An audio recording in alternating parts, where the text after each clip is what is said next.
One signal.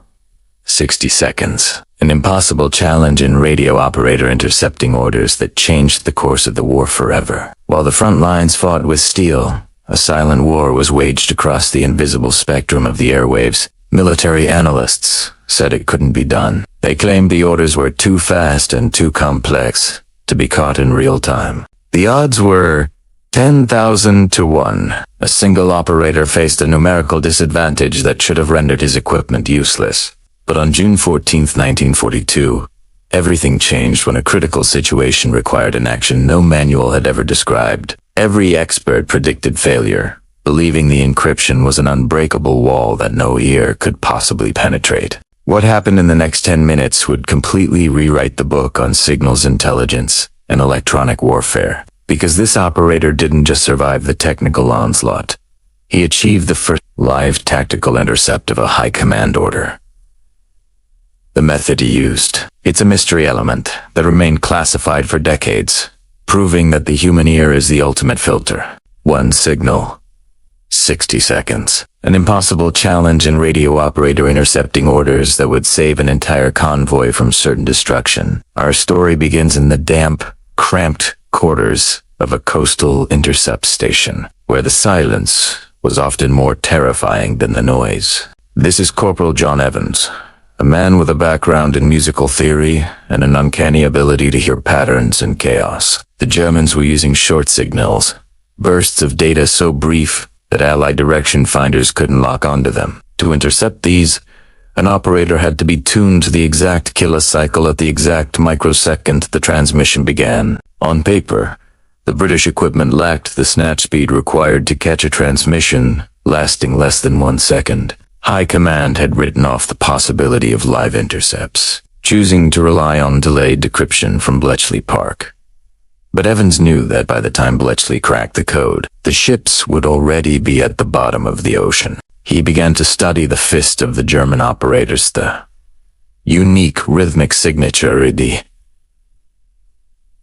Every telegraphist leaves on their key. He realized that if he could recognize the fist of the lead commander, he could predict when the orders were coming. One signal. 60 seconds. An impossible challenge in radio operator intercepting orders was about to become a reality. It is the middle of the night, and the airwaves are thick with atmospheric interference and ghost signals. Miles away, U-124 prepares to send a high-priority attack order to the rest of its pack. The German operator taps out a split-second warning that only someone listening for a specific fist would catch. Hey, here's Italiano, a tiny fluctuation in the static that matches the rhythmic signature he had been hunting for weeks. He doesn't wait for the full message. He begins transcribing the coordinates as they are being transmitted in real time. Here's what nobody knew at the time. Evans wasn't just listening. He was mentally decoding based on the pattern. This discovery allowed him to bypass the standard processing time, gaining a massive lead over the enemy's execution window. The signal's strength begins to fade as the U-boat submerges, making the interception even more difficult. He is now operating purely on instinct, filling in the gaps of the signal using his knowledge of German naval syntax. One signal. 60 seconds. An impossible challenge in radio operator intercepting orders was the only thing standing between life and death. Evans finishes the transcription and slams his hand on the alert button, bypassing his immediate supervisor. The message is sent directly to the Admiralty. U-boat attack imminent. Coordinates 47 north, 25 WEST. Because of his impossible intercept, the escort ships have a 12-minute head start to prepare their depth charges. The next 60 seconds would change everything as the hunters suddenly became the hunted. The German commander is baffled. There was no way the British could have known their location so quickly. He pulls back from the equipment, his ears ringing from the high-pitched static and the intensity of the focus. When the official logs were compared later, Evans had captured every single digit of the coordinate correctly. This wasn't just a lucky break. It was a systematic application of a new tactical innovation in signal processing. Not a single ship from convoy HG-84 was lost that night. thanks to a man who refused to believe the word impossible. One signal. 60 seconds. An impossible challenge in radio operator intercepting orders had just saved 3,000 lives. Word of Evans' success spread quickly through the intelligence community, though it remained a closely guarded secret. He was immediately transferred to a specialized unit tasked with training others in his rhythmic identification technique. Most students struggled. The impossible challenge required a level of auditory focus that seemed superhuman. He told them to listen not for the letters, but for the swing, the way an operator holds their dashes slightly longer. Meanwhile, the Kriegsmarine suspected a leak and tightened their communication protocols, making signals even shorter. The challenge became even more extreme, as signals now lasted less than half a second on average. Evans watched as the first pattern intercept unit began to take shape, ready to take the war back to the airwaves. They created a signal net that could triangulate a U-boat before it even finished its first sentence. Even with the enigma's complexity, the human element of FIST remained a fatal flaw in the German system. One signal. 60 seconds. An impossible challenge in radio operator intercepting orders was now the standard for Allied intelligence. Winter of 1943 brought the most difficult conditions yet for the intercept operators on the coast. Static from the storms made the impossible challenge nearly suicidal for the ears of the operators. He hadn't slept in 30 hours, waiting for a specific signal from a new German admiral's flagship. The signal was buried so deep in the noise that the automated recorders couldn't pick up a single pulse. But Evans' brain had been trained to filter the chaos, finding the music in the mechanical storm. He realized the Admiral was using a non-standard frequency, a clever trick to bypass the known Allied listening posts. This was the moment of truth. He was wrong. He'd missed the order that would trigger a mass U-boat offensive. He was right. The impossible intercept was caught on a frequency no one else was even monitoring. The information he gathered revealed a plan to attack New York Harbor, a secret the Germans thought was impenetrable. One signal.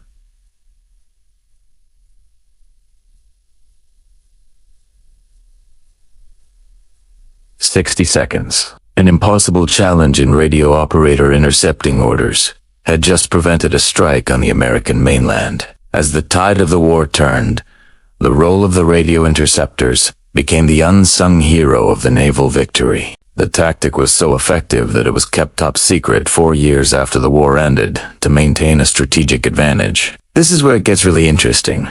The same principles Evans used are now applied to modern biometric security. After the war, he returned to a quiet life, never allowed to tell his family how he had actually spent his nights.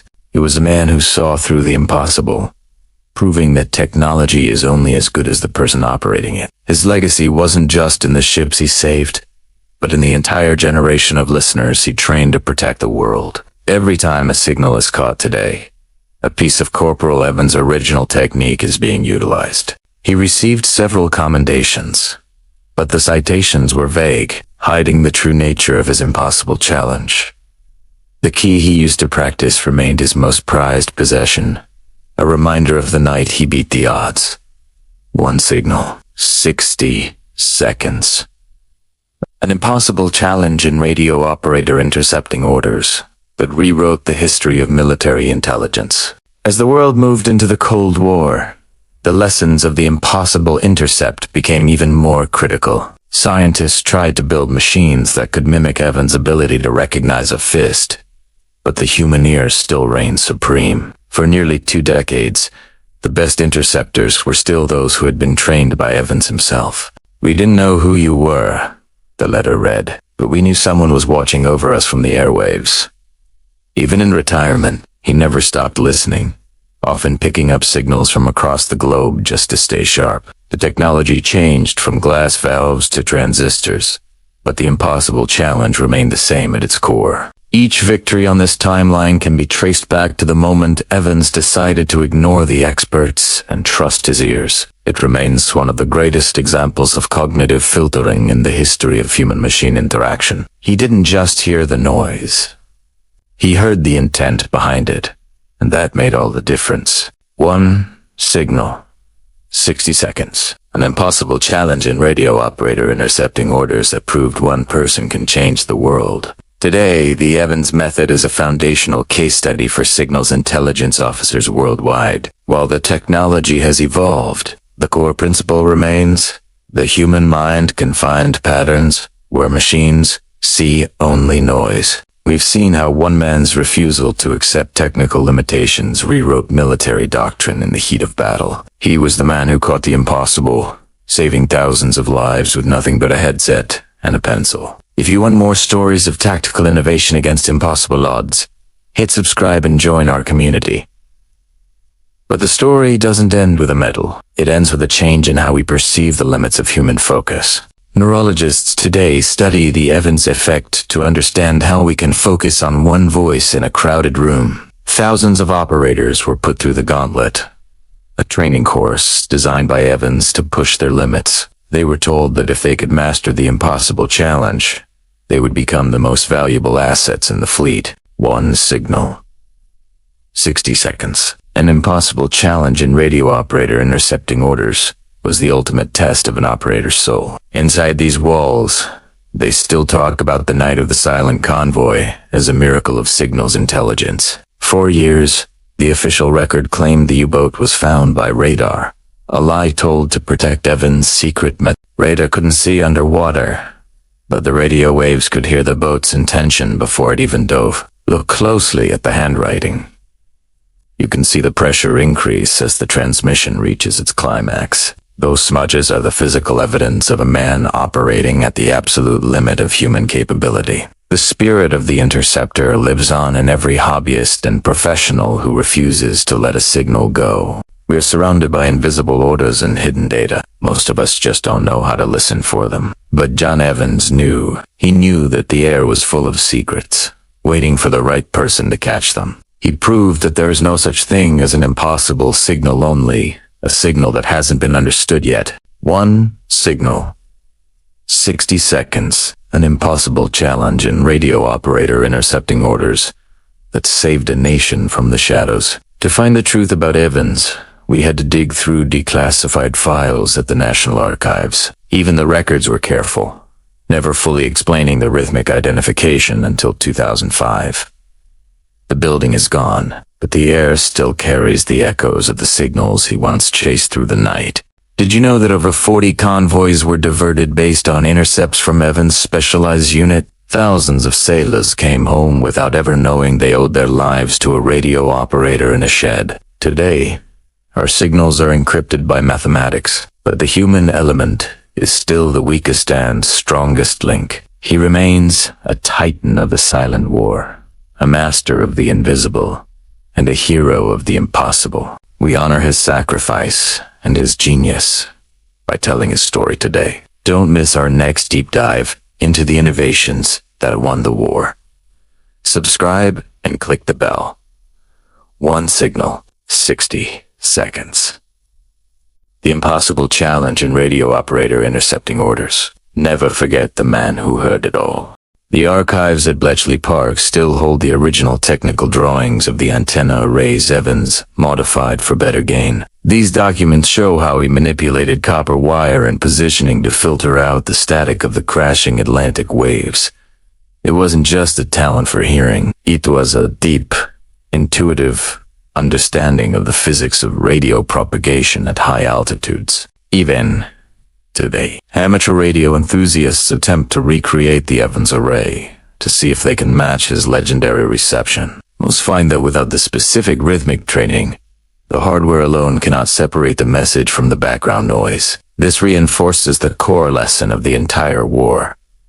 The machine is only a tool, but the human mind is the weapon. In the mid-1950s, Evans was briefly brought out of retirement to consult on the early development of satellite communications. He warned the engineers that they were focusing too much on signal strength and not enough on signal character and timing. His advice led to the development of early error correction protocols that are still used in deep space transmissions today. One signal, 60 seconds. An impossible challenge in radio operator intercepting orders that echoed from the ocean to the stars. When we look back at the strategic maps of World War II, we see arrows and troop movements across vast territories, but we must also imagine the invisible lines of communication that dictated every single one of those movements. For every tank that fired and every ship that sailed, there was a radio operator somewhere fighting to stay connected. Evans was the master of these invisible lines, pulling them out of the air like a conductor leading a silent orchestra. He often said that the most dangerous part of his job wasn't the enemy,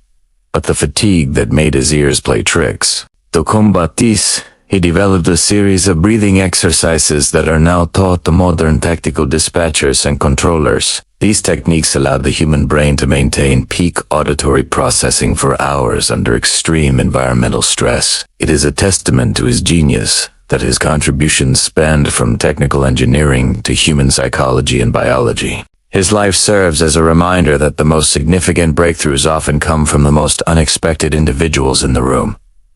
One signal. 60 seconds. An impossible challenge in radio operator intercepting orders that proved focus is the ultimate superpower. As we conclude this deep dive, take a moment to listen to the world around you and find the patterns in the noise. You might realize that the impossible is often just a matter of tuning your frequency to the right channel. The story of Corporal John Evans is now yours to share with others who appreciate the hidden history of the war. We have documented 140 ships that were directly saved by specific intercepts. During the dark winter of 1943, each of those ships carried families, supplies, and hope toward a world that was desperately fighting for its freedom. Without the silent work of the radio operators, the roar of the battlefield might have ended in a very different way. History is written by the victors, but it is often recorded and enabled by those who listen in the shadows. We thank you for staying with us through this 140-scene journey into the heart of the Signals Intelligence War. Your support allows us to continue uncovering these forgotten heroes and bringing their tactical innovations to light. One signal, 60 seconds. The impossible challenge in radio operator intercepting orders. The silence is over. The story is told.